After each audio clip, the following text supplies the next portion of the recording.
ನಿಮ್ಮಲ್ಲಿ ಬಹುತೇಕರು ಐರಾವತ ಬಸ್ ನೋಡೇ ಇರ್ತೀರಾ. ಅದೇ ಐರಾವತ ಕ್ಲಬ್ ಕ್ಲಾಸ್ ಬಸ್ನ ಲೇಟೆಸ್ಟ್ ವರ್ಷನ್ ಈ ಐರಾವತ 2.0.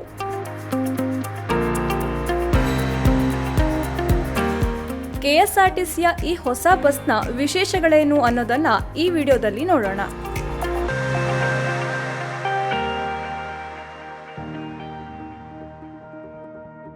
ಕೆಎಸ್ಆರ್ಟಿಸಿ ಅಂದ್ರೆ ಕರ್ನಾಟಕ ರಾಜ್ಯ ರಸ್ತೆ ಸಾರಿಗೆ ನಿಗಮವು 20 ಹೊಸ ಐರಾವತ ಕ್ಲಬ್ ಕ್ಲಾಸ್ 2.0 ಬಸ್ಗಳನ್ನು ಪ್ರಯಾಣಿಕರ ಸೇವೆಗೆ ಒದಗಿಸಿದೆ.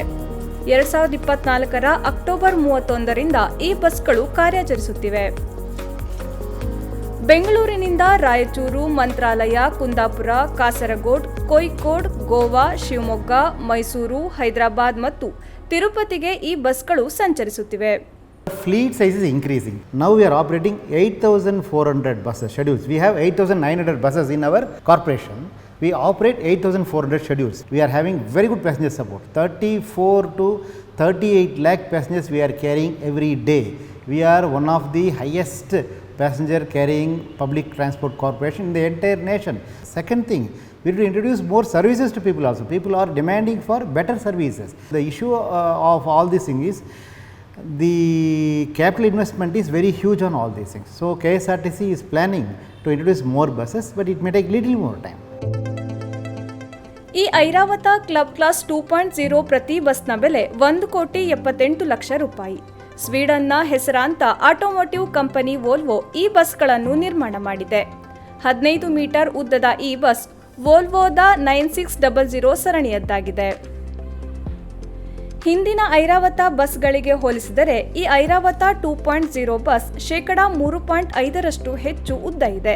ಆದ್ದರಿಂದ ಪ್ರಯಾಣಿಕರ ಸೀಟುಗಳ ನಡುವೆ ಹೆಚ್ಚು ಸ್ಥಳಾವಕಾಶ ಸಿಗುತ್ತದೆ. ಅಲ್ಲದೆ ಶೇಕಡಾ 5.6ರಷ್ಟು ಎತ್ತರವೂ ಇದೆ.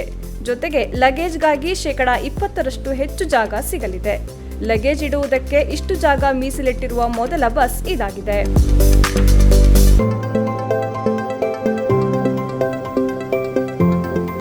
ಹೊರಗಡೆಯಿಂದ ಇಷ್ಟು ಅದ್ಭುತವಾಗಿ ಕಾಣುವ ಐರಾವತ 2.0 ಬಸ್ನ ಒಳಗಿನ ನೋಟವು ಆಕರ್ಷಕವಾಗಿದೆ. ಪ್ರಯಾಣಿಕರಿಗೆ ಹೆಚ್ಚು ಆರಾಮದಾಯಕ ಎನಿಸುವ ರೀತಿಯಲ್ಲಿ ಸೀಟುಗಳ ವಿನ್ಯಾಸ ಮಾಡಲಾಗಿದೆ. ಒರಗಿ ಕೂತರೆ ಬೆನ್ನಿಗೆ ಹಿತವೆನಿಸುವಂತಹ ಸೀಟುಗಳಿವೆ. ಎಷ್ಟು ಒರಗಿಕೊಳ್ಳಬೇಕು ಎನಿಸುತ್ತದೆಯೋ ಅಷ್ಟು ಹಿಂದಕ್ಕೆ ಸೀಟನ್ನು ಸರಿಸಬಹುದಾಗಿದೆ. ಅಲ್ಲದೆ ಮೊಬೈಲ್ ಚಾರ್ಜಿಂಗ್ ಪಾಯಿಂಟ್ ಕೂಡ ಇಲ್ಲಿದ್ದು ಎ ಮತ್ತು ಸಿ ಪಿನ್ಗಳೆರಡೂ ಮಾದರಿಯ ಫೋನ್ಗಳ ಬ್ಯಾಟರಿಗಳನ್ನು ಪ್ರಯಾಣಿಸುತ್ತಲೇ ಚಾರ್ಜ್ ಮಾಡಿಕೊಳ್ಳಬಹುದಾಗಿದೆ. ಪ್ರತಿ ಸೀಟ್ ಪಕ್ಕದಲ್ಲಿಯೂ ಈ ಚಾರ್ಜಿಂಗ್ ಪಾಯಿಂಟ್ಗಳಿವೆ. ಪ್ರತಿ ಸೀಟಿಗೂ ಎಸಿ ಗಾಳಿ ಬರುವ ರೀತಿಯಲ್ಲಿ ವ್ಯವಸ್ಥೆ ಮಾಡಲಾಗಿದೆ. ಅಲ್ಲದೆ ಪುಸ್ತಕ ಅಥವಾ ದಿನಪತ್ರಿಕೆಗಳನ್ನು ಓದಲು ವಿದ್ಯುತ್ ದೀಪದ ಸೌಲಭ್ಯವನ್ನು ಈ ಬಸ್ನಲ್ಲಿ ಕಲ್ಪಿಸಲಾಗಿದೆ.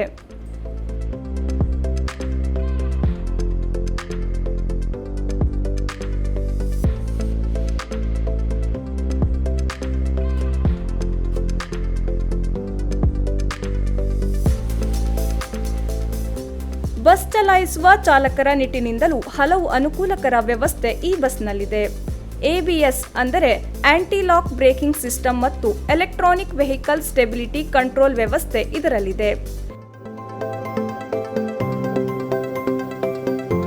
ಏರ್ ಸಸ್ಪೆನ್ಷನ್ ವ್ಯವಸ್ಥೆ ಸೇರಿದಂತೆ ಸ್ವಯಂಚಾಲಿತವಾಗಿ ಸೀಟಿನ ಎತ್ತರ ಏರಿಳಿತಗೊಳ್ಳುವ ಸೌಲಭ್ಯವನ್ನು ಈ ಬಸ್ನಲ್ಲಿ ಕಲ್ಪಿಸಲಾಗಿದೆ. ಸ್ಟೇರಿಂಗು ಅಡ್ಜಸ್ಟಬಲ್ ಸ್ಟೇರಿಂಗ್ ಇದೆ.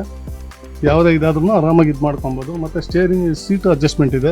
ತುಂಬ ಚೆನ್ನಾಗಿ ಕೊಟ್ಟಿದ್ದಾರೆ ಸೀಟ್ ಮಾತ್ರ. 1000 ಕಿಲೋಮೀಟ್ರ್ ಓಡಿದ್ರೂ ಯಾವುದೇ ಥರ ಸ್ಟೈನ್ ಆಗೋದಿಲ್ಲ.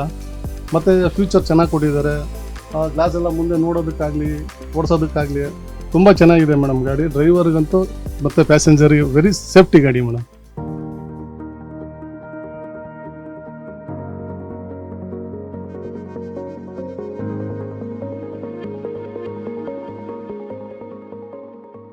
ನೀವೇನಾದರೂ ಐರಾವತ 2.0 ಬಸ್ನಲ್ಲಿ ಈಗಾಗಲೇ ಪ್ರಯಾಣಿಸಿದರೆ ಫೈರ್ ಸೆನ್ಸರ್ಗಳನ್ನು ಹಾಗೂ ಬಸ್ನುದ್ದಕ್ಕೂ ನೀರಿನ ಪೈಪ್ ಅಳವಡಿಸಿರೋದನ್ನು ಗಮನಿಸಿರ್ತೀರಿ. ಇದರ ವಿಶೇಷತೆ ಏನಂದ್ರೆ ಬಸ್ ಅಗ್ನಿ ಅವಘಡಕ್ಕೆ ತುತ್ತಾಗುವ ಸೂಚನೆ ಸೆನ್ಸರ್ಗಳ ಮೂಲಕ ಸಿಕ್ಕರೆ ಈ ಪೈಪ್ನಲ್ಲಿನ 30 ನಳಿಕೆಗಳ ಮೂಲಕ ನೀರು ಹೊರಬಂದು ಅಗ್ನಿಯನ್ನು ನಂದಿಸಲಿವೆ.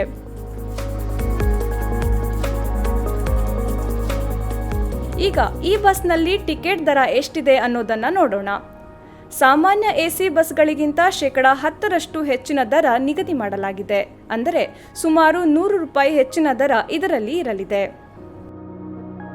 Now the demand of people are very specific. You charge more, but the bus should come on time. The bus should be good, nicely maintained, and bus should have very good features also. Along with that, now people are demanding to have location monitoring system, so that whenever the bus comes to the particular location can be monitored by them. KSRTC is trying our best. It needs little capital investment along with the technical support. We will very sure introduce, may not be very soon, but at least in near future we will introduce all these services to the people. We are thinking of it, we are on towards it. Yes.